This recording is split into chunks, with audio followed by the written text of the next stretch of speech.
Roraima disponibiliza carro adaptado e possibilita a inclusão de pessoas com deficiência na realização de exames práticos para obtenção ou renovação da CNH.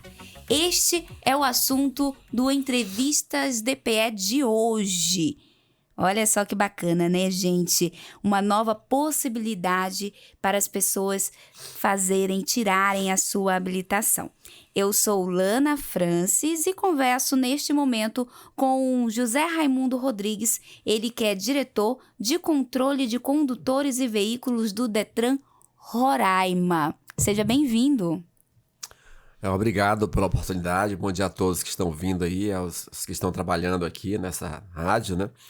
E estamos aqui à disposição para esclarecer e conversar um pouco sobre esse assunto.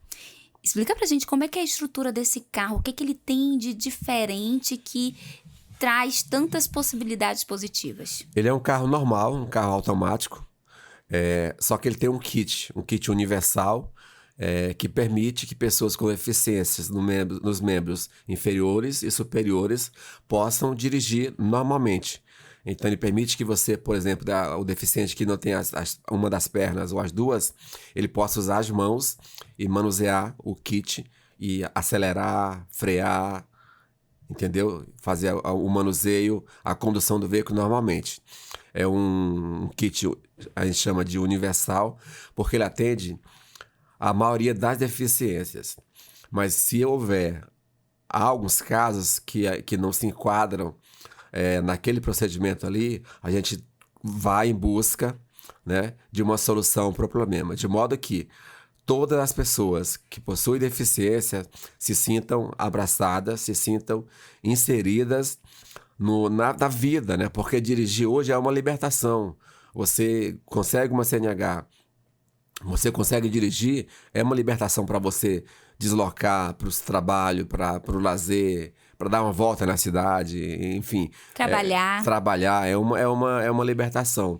E a deficiência não limita você a isso. Nós temos muita gente com deficiência nos membros superiores, inferiores, ou seja, nos braços, nas pernas, que são excelentes pessoas, cidadãos plenamente capazes de trabalhar, de desenvolver atividades complexas, que até para as pessoas que não possuem deficiência não é tão simples, eles conseguem com mais força de vontade. Nós sabemos que existe isso, né? A pessoa tem uma deficiência, ela tem tanta força de vontade de superar a dificuldade da vida que ela se torna um excelente profissional na profissão que ela escolher.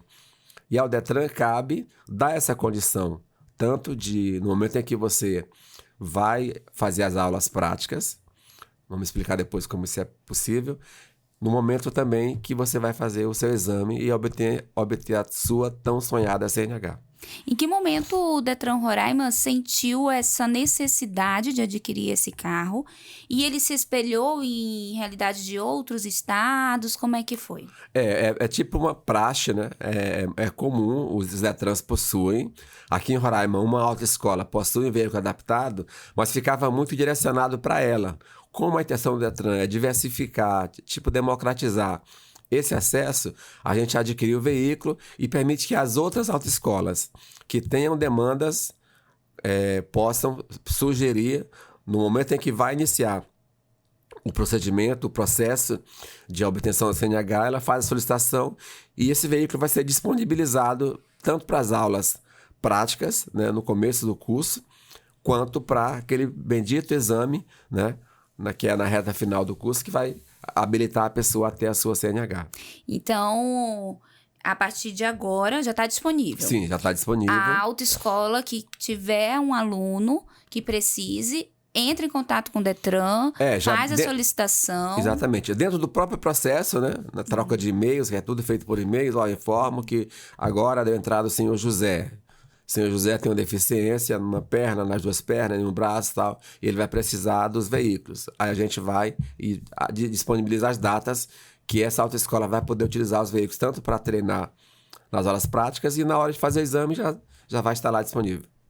Hoje, como é que a gente pode dizer a realidade, o número de pessoas que possuem habilitação, pessoas com deficiência?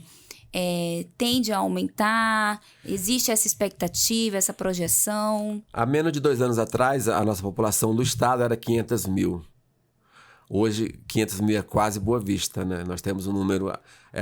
o estado é a cidade que mais cresce no Brasil, números assim impressionantes, em função do fluxo migratório de outros estados, que continua sendo um estado atrativo para pessoas que vêm do Nordeste, do Sul do país e também de venezuelanos. Então, a população de Roraima hoje, em vez dos 500 mil de 2020, 2019, já são mais de 700 mil roraimenses que estão vivendo hoje em Roraima. E Boa Vista já está perto de 500 mil. Então, na medida que aumenta o número de habitantes, aumenta também, né, o número de pessoas com deficiências. Isso é matemático, é proporcional. Então, vai surgir mais pessoas necessitando desse veículo. E chega no momento oportuno em que talvez só uma autoescola não dava mais conta de atender essas demandas. Sim. E o Detran sempre preocupado com essa questão da acessibilidade, além do carro, existem outros meios também de acolher essas pessoas? Existe. Para os surdos mudos, nós já temos o intérprete de Libras já há muitos anos que acompanha. Se você necessita desse serviço, desse profissional, você vai ter o acompanhamento do primeiro dia que você vai para a autoescola, nas aulas, né, teóricas de legislação, e todo o conjunto de aulas que você precisa ter para obter a CNH, como no dia da prova, vai estar lá acompanhando você o intérprete de Libras. É uma das maneiras também de inserir, mas isso já tem há bastante tempo que funciona. O carro é que é uma novidade. Sim, mas esse conjunto mostra a preocupação em proporcionar essa acessibilidade.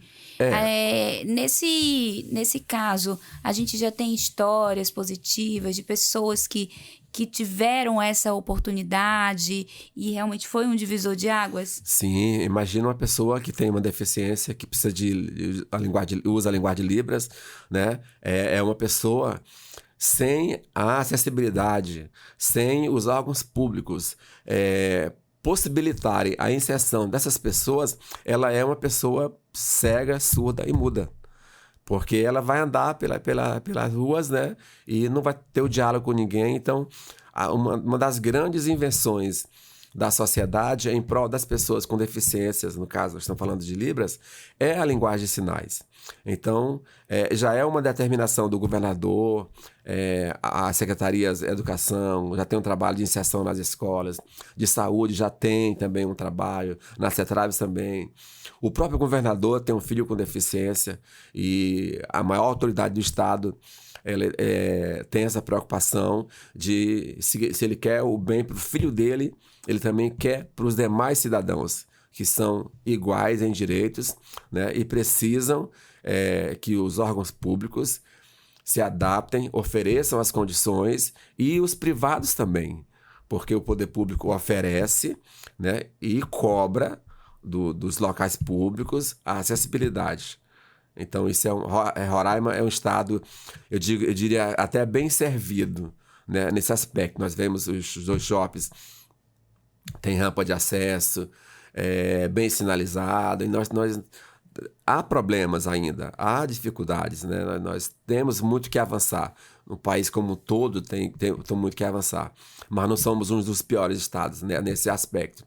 A própria Defensoria tem um trabalho de fomentar a oferta, né? A gente vê de vez em quando a Defensoria busca tal serviço de tal maneira que beneficie pessoas com deficiência e tal. Então já é um indicativo de que Roraima tem um olhar diferenciado. Eu me sinto feliz porque eu estou aqui desde há 40 anos, então eu me sinto... Você é de onde? Eu sou nordestino, sou cearense.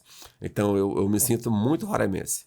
Eu fico zangado se alguém insinua que eu não sou roraimense. Eu sou roraimense de corpo, alma e coração. E assim, a gente fica feliz quando chega num comércio, mesmo comércio modesto, comércio pequeno, você vê uma rampinha ali, né? Quando você vê uma pessoa uma empresa, um órgão público, tem Libras, tem uma sinalização, tem locais reservados para idosos, para pessoas com espectro autistas ser atendidos, sentar, enfim. A gente se sente um pouco mais humano, né? Eu tenho um irmão com síndrome de Down. E o que eu quero para ele, eu quero para todos. Eu quero que ele se sinta cidadão do mundo, né? Inserido, sem preconceito.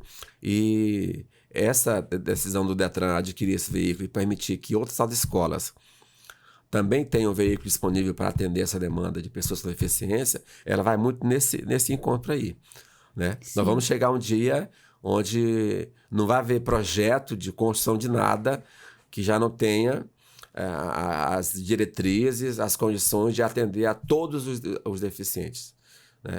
Nós vamos avançar para isso. É uma questão cultural que leva anos, né? Países desenvolvidos com milhares de anos, milênios de existências, séculos e séculos na frente do Brasil, ainda possui dificuldade. E o Brasil, acho que avança bem. Tem muito a ser feito, mas também tem muito que ser comemorado. Sim. E como é que é o processo? É o mesmo? A prova? As aulas têm aula a mais ou não? É a mesma quantidade? O treinamento, se de repente a pessoa sentia necessidade de treinar um pouquinho mais? Como é que é? Explica pra gente. Nos CFCs, que são os Centros de Formação de Condutores, também chamados de autoescola, ele já tem uma régua, né? Foi feito um estudo técnico que indica que o cidadão médio necessita de X quantidade de aulas teóricas de sinalização, X aulas práticas de direção. Da mesma maneira com a pessoa que tem deficiência. Olha, eu já me sinto bem, eu já me sinto em condições de fazer a prova, ou eu não me sinto, eu preciso de mais aulas. Essa é uma questão que as autoescolas resolvem. Quando vai para fazer a prova teórica, das teorias de sinalização e tudo mais, legislação do trânsito, e quando vai fazer a prova prática de direção, o CFC e o candidato já chegaram a um consenso. É feito um trabalho de preparação. Porque, às vezes, tem pessoas com maior capacidade. Eu consigo aprender algumas coisas com muita facilidade, outras nem tanto. Então, para evitar que a pessoa não é obrigada a ir fazer a prova quando atingiu aquela quantidade de aulas teóricas ou práticas. Ela precisa se dizer que está bem, que se sente preparada. E vai lá, às vezes é aprovada, às vezes fica nervosa, precisa de um reexame. Acontece muito isso. Todos nós temos um certo nervosismo quando nos deparamos com uma situação inusitada. E a pressão psicológica, dirigir não é fácil, né? O trânsito requer atenção, requer cuidados. E se você não tem aquela forma tradicional de morar no interior, de seu pai já lhe ensinou a dirigir, logo que você completou 14, 15 anos, você chegar com 18 já dirigindo, conhecendo a sinalização, se você partiu para a autoescola, como é 99% dos casos, você vai para a autoescola quando está perto de completar 18 anos, você vai ter aquele tempo curto, né? É um tempo relativamente curto para você aprender a sinalização, a legislação, saber o que tem que fazer quando vê os sinais amarelo, verde e vermelho. Então, não é um tempo absurdamente grande, é um tempo médio. E a pessoa precisa dizer que está em condições de fazer a prova. Se ela disser, não estou em condições ainda, faz mais aulas, né? Faz mais aulas teóricas, mais aulas práticas, até ela dizer, estou bem, estou pronto. Sim, isso é... Agora só falando um relato da minha história, que eu aprendi a dirigir na autoescola. Sim. Eu entrei justamente com 18 anos na autoescola porque não tinha ninguém para me ensinar a dirigir.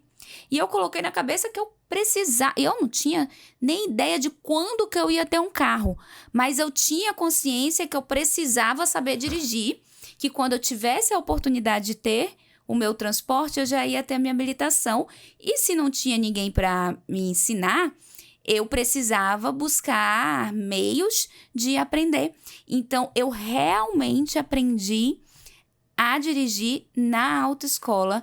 E, como você falou, como é transformador ter uma habilitação, um documento que muitas pessoas muitas pessoas deixam para depois, né? Ai, não é prioridade, agora passam anos com o veículo e não priorizam a habilitação.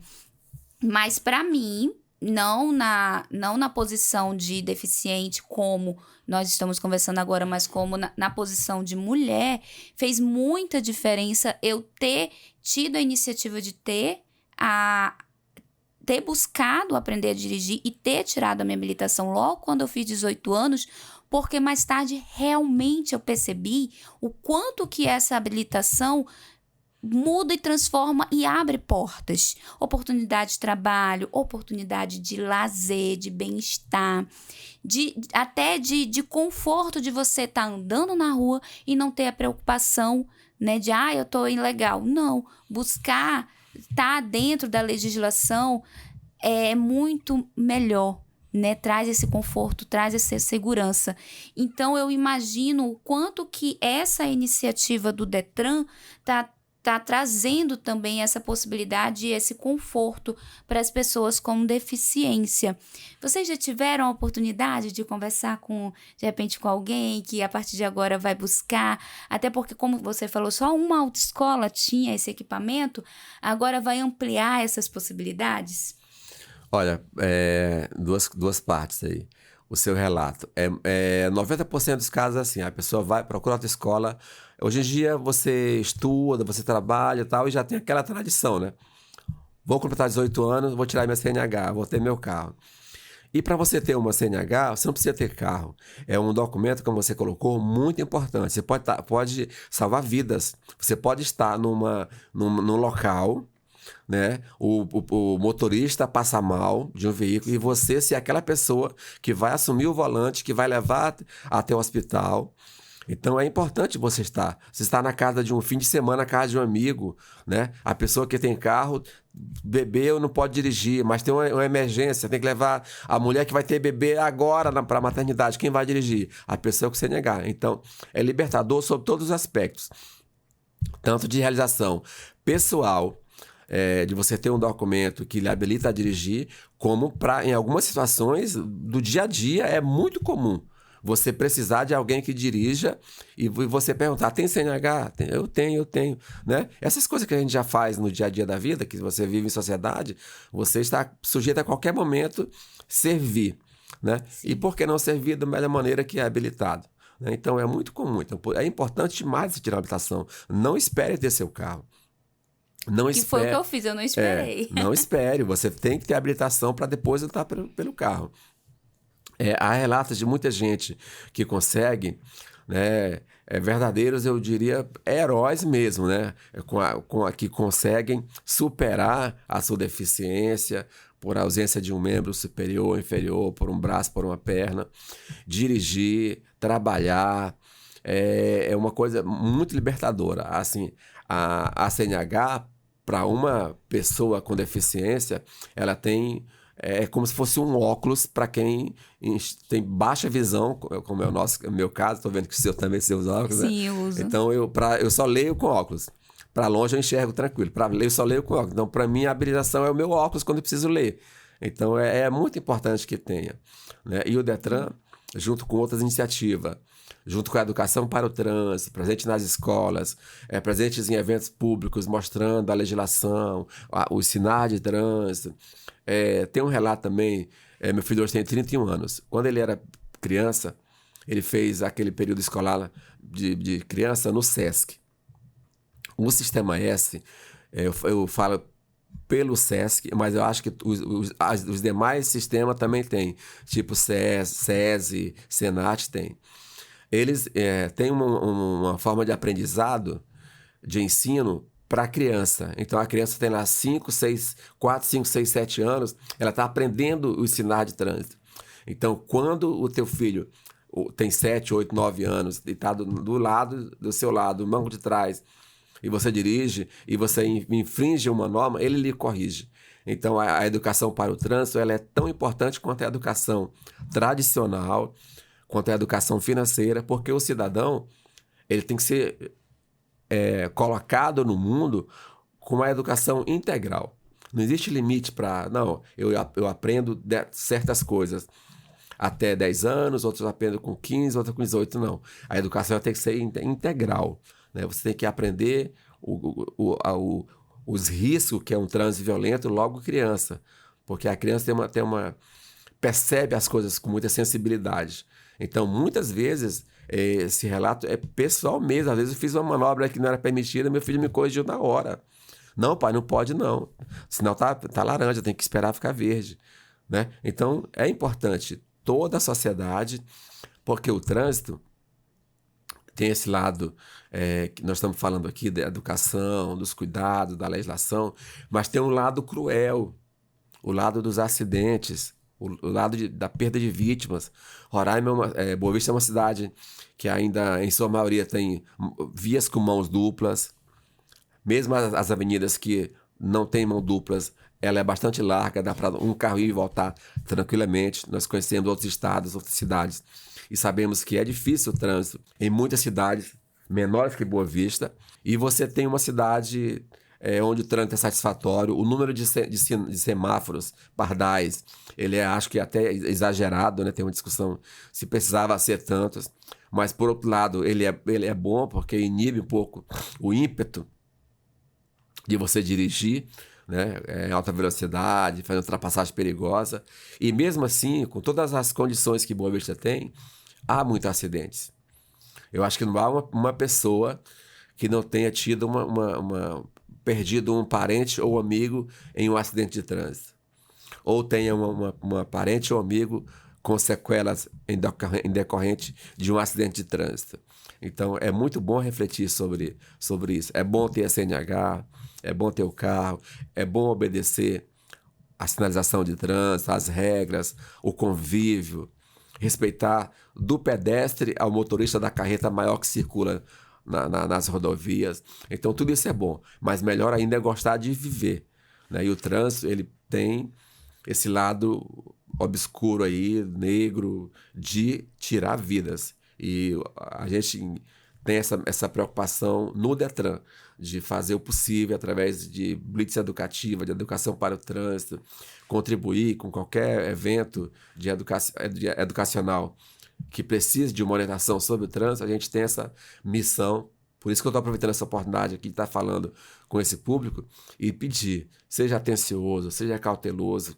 Se tiver que chegar mais cedo no seu ponto final, saia mais cedo, né? Não deixe para a última hora, sair de casa atrasado, com crianças no carro para chegar na escola X horas, acelerando mais que necessário. Então, é complicado, porque a vida é o bem mais precioso que nós temos. Sim. E o trânsito, ele, como eu falei, dificilmente uma pessoa hoje, acima de 15 anos, não vai ter algum trauma por ter perdido algum parente ou algum amigo no trânsito. Você falou que está há 40 anos em Roraima? 40 anos roraimense? Sim, isso. Como é que você avalia, então, a evolução do nosso trânsito aqui na capital? Quando eu cheguei, eu acho que, salvo engano, quando eu cheguei, a população de Boa Vista era 60 mil habitantes. Cheguei aqui no final de... Eu posso estar cometendo um erro de matemático, mas é só para dar um exemplo. É mais ou menos mais ou menos 60 mil habitantes. Aí chegamos a 90 mil, 120, 150, disparou, coisa e tal. Hoje temos quase 500 mil de habitantes. E você observa que o centro cívico ele é planejado, né? Ele é uma bola, né? Que tem ruas que saem, Villeroy, Getúlio Vargas, Júlio Bezerra, Mariano de Mello, Atade Teve e tal. O trânsito no centro cívico já está um caos. Então, a solução que os engenheiros, quando foi criado Boa Vista, foi uma cidade planejada, pensaram para Boa Vista, já esgotou. O único viaduto que nós temos na área urbana, ali no Picumã, ele já resolveu um problemaço que tinha de quem ia do centro para o Picumã, Buritis, Asa Branca e tal, contra esse povo que trafega entre a Avenida Guiana e Venezuela. Mas nós já temos alguns pontos de estrangulamento terríveis. O famoso rotatória do Detran, do Ibama ali. Ali é um caos, porque centraliza todo o, digamos, 30%, 40%, no mínimo 30% da população que habita naquela parte direita ali, Cauamé, Jardim Floresta, Santa Teresa, que vai por ali, Cidade Satélite, e que passa por aquela rotatória. Então ali já existe um estudo, inclusive um tempo atrás foi divulgado um formato de um viaduto, um popular tatuzão, que é aquela entrada na terra e sai lá na frente. Então Boa Vista já requer soluções macros. O trânsito já está muito complicado. E como Boa Vista foi uma cidade planejada, mas cresceu desordenadamente, nós já temos alguns bairros terríveis. Nós já temos algumas áreas que foram objeto de invasão e não houve aquela preocupação de ter as ruas direitinho, a principal com mão dupla, as subjacentes adentrando a outra com bem feitinha, o traçado das ruas. Nós temos bairros onde o trânsito é caótico. E nós temos algumas avenidas centrais, Ataíde, Marão de Melo, que é um verdadeiro caos. Então, pela manhã, meio-dia e à noite, já se equipara a grandes centros.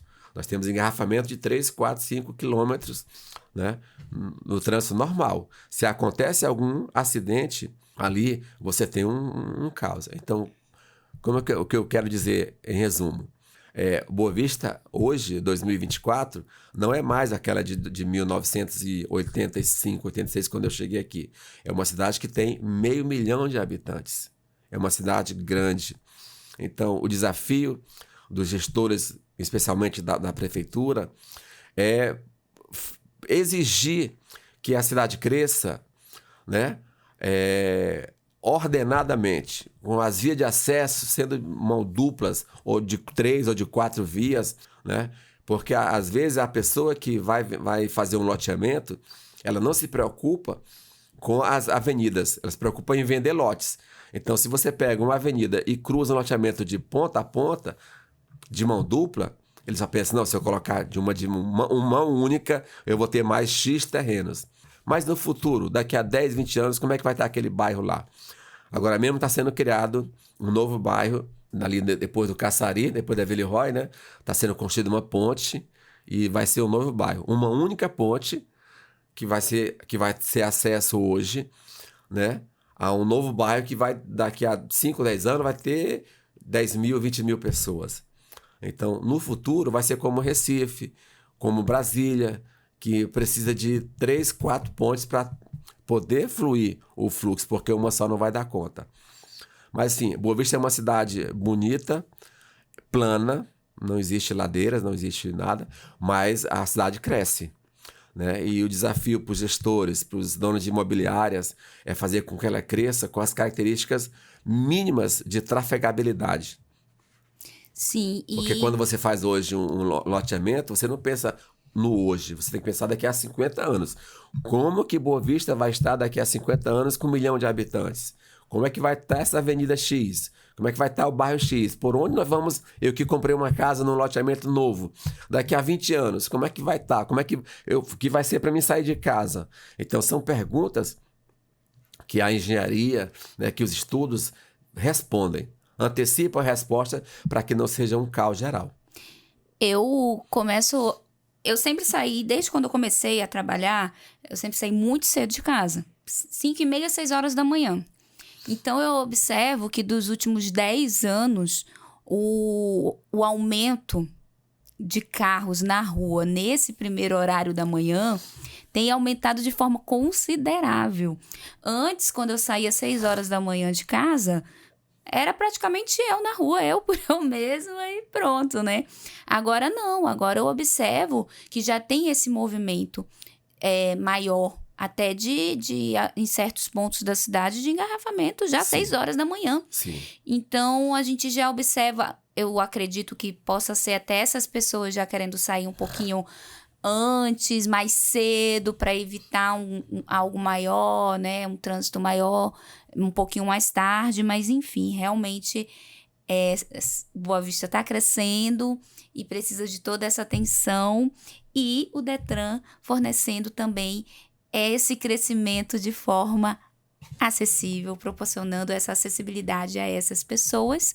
Então, eu gostaria que você já a gente falou um pouquinho antes de começar a gravar, também sobre essa consciência das pessoas no trânsito. Usar cinto, ter consciência ali na direção defensiva. Qual é o seu recado para a população de Boa Vista, já que a gente fez essa avaliação de como está hoje? Olha, hoje quase todos os carros têm o bip, né? Que alerta quando você não está usando o cinto. As pessoas fazem o quê? Puxa por trás, acopla o cinto ali para não ter o barulho do bip e vai sem cinto. Aí você se depara com um acidente. A pessoa, vítima fatal, segundo os peritos, possivelmente porque estava sem cinto. Esse é um dilema nosso no dia a dia. A violência no trânsito, ela se constrói individualmente. Porque você, como eu falei, ela é um sistema. O ciclista, a pessoa que pilota uma motinha elétrica, o menor veículo e o maior veículo é parte de um ecossistema. Então, se você infringir uma norma, se você passar um sinal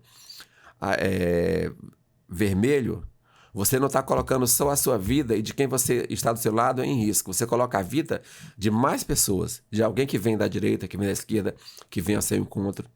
Então, geralmente, a pessoa que provoca um acidente, ela provoca um dano material para ela, né? O carro vai ser batido. Hoje, você não vai numa oficina com um batido, por menor que ele seja, que não seja menos de R$1.000.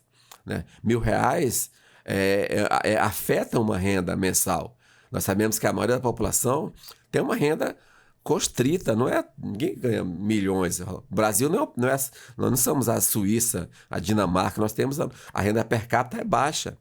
E um acidente, eu sempre falo que ele provoca um caos na sua vida muito rapidamente, porque ele envolve despesas com o seu carro, com outro carro, com remédio de quem vai ser acidentado. Se não chegar a algum acordo, você vai judicializar essa questão. Então, são traumas permanentes. Você vai conviver ali com vários anos resolvendo problemas que foi gerado, às vezes, por uma falta de atenção mínima no acidente de trânsito. Então, o responsável por um trânsito seguro sou eu, é você, é cada um dos que estão ouvindo. Somos nós. Né? Tem que respeitar. Como eu falei, Boa Vista é uma cidade bem servida de sinais, semáforos, pardais, placas. Então, se você... Isso não é à toa. Uma placa de trânsito não vai ser fixada numa avenida de graça, para enfeitar, para deixar a cidade mais bonita. Não, ela é útil. Então, se diz que é 60, é porque existe um estudo que prova que naquela via o ideal é trafegar a 60 km por hora. Se é 80, a mesma coisa. Se é 40, a mesma coisa. Se é para parar, pare. Se é para esperar, espere. Né? Para não chorar depois. Sim. Eu já perdi muitos amigos. Eu já perdi irmãos, primos, assim, que eu sinto a ausência deles até hoje. Por acidente de trânsito, porque tinha bebido e foi pilotar uma moto, foi dirigir um carro. Então, mas não existe, é uma luta diária. O ser humano é uma mentalidade brilhante, ao mesmo tempo complexa, né? A gente tá no meio de amigos, se empolga, toma uma cervejinha, não quer dar o carro para alguém dirigindo, tá de moto, tá sozinho, vai. Mas o ideal é ter os cuidados. Quanto mais a gente tiver cuidado, quanto mais obedecemos os sinais de trânsito, menos nós vamos chorar sobre as nossas vítimas.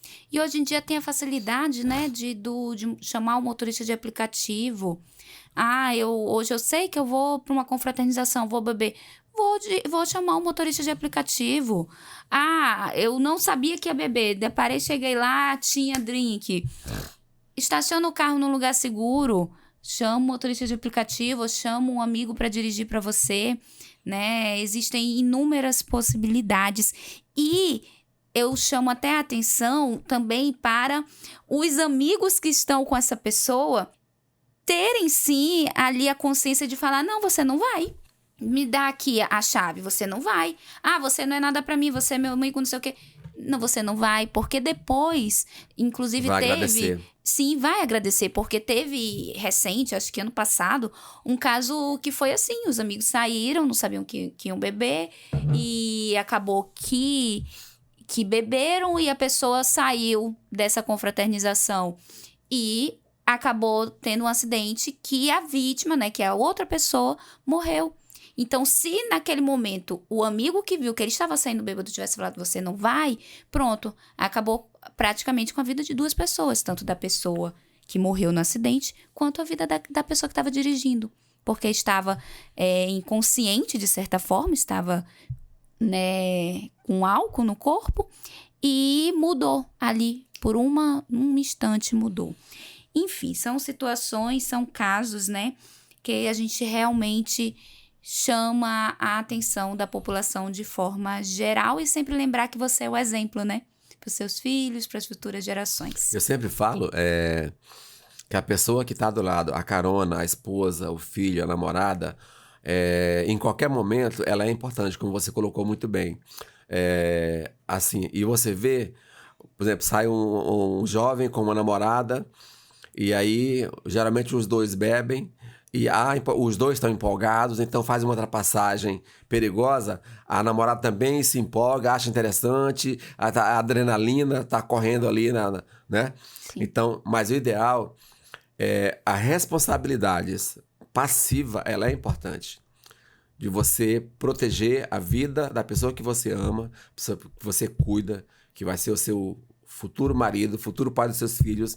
Naquele momento ele diz, olha, vamos parar, dá uma respirada, toma um café, vamos parar aqui no posto, dá uma respirada, ou eu vou dirigir, né? Então, é importante preservar a vida. No final das contas, o que vai valer a pena é o esforço que você faz para preservar a vida. Porque depois do acidente, só um milagre de Deus. Para a sequela não ter danificado, deixar a pessoa paraplégica, tetraplégica, né? Ter que cortar uma perna, um braço, quando não perder a vida. Então, o Detran, ele, apesar de ser visto, os órgãos de trânsito, DENIT, PRF, SM-TRAN e Detran, como um órgão que multa apenas, não é só multa. O trabalho de educação para o trânsito. Temos uma divisão de educação para o trânsito que cuida todo dia disso, que está com material didático à disposição para as escolas, que tem técnicos disponíveis para ir fazer palestras, ministrar em qualquer evento religioso, esportivo, está lá presente com a sua cidade do trânsito para dizer como é que é.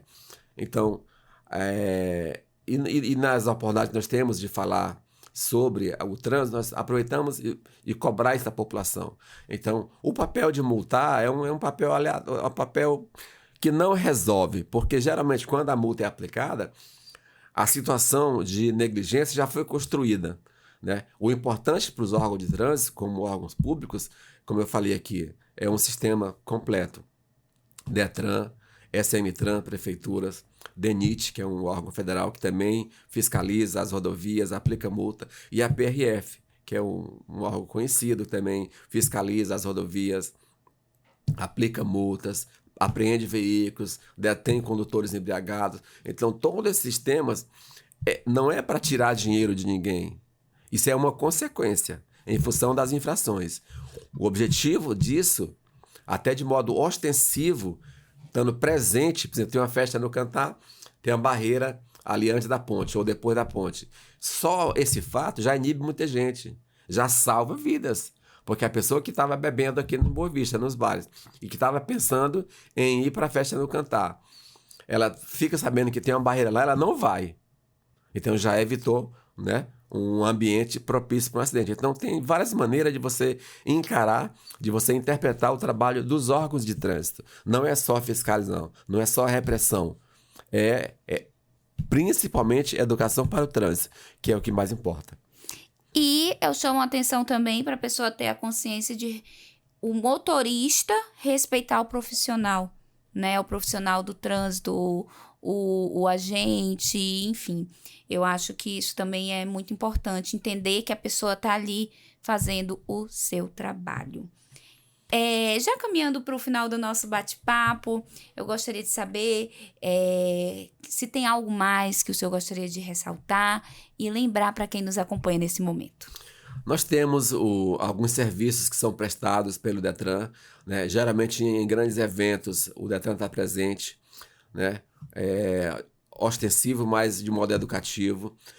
A gente realiza blitz apenas educativa, sem estar aplicando a multa.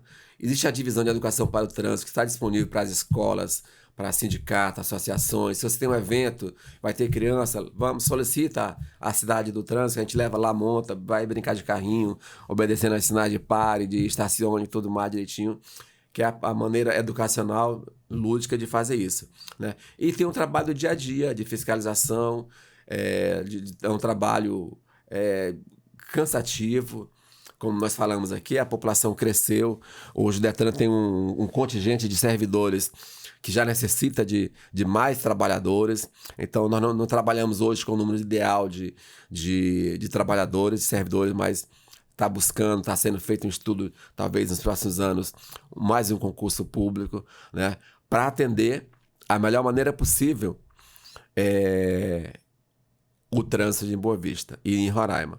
Quando a estrutura do Detran que existe hoje foi concluída com a posse dos últimos concursados, a população de Boa Vista era 200 mil habitantes.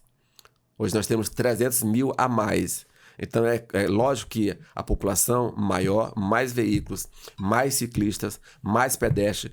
Agora com as bicicletas elétricas nas ruas, mais bicicletas, motinhas elétricas que também ocupam espaço no trânsito, que também influencia na hora de tomar a decisão de ultrapassar, de parar, de estacionar.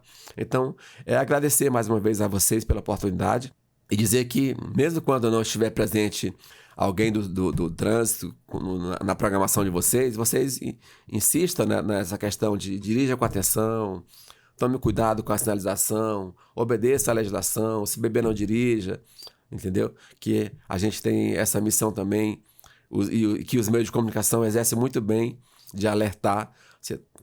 Onde você estiver agora, você está ouvindo uma dica que pode salvar a sua vida. Ou da pessoa que você gosta, que está do seu lado. Sim, perfeito.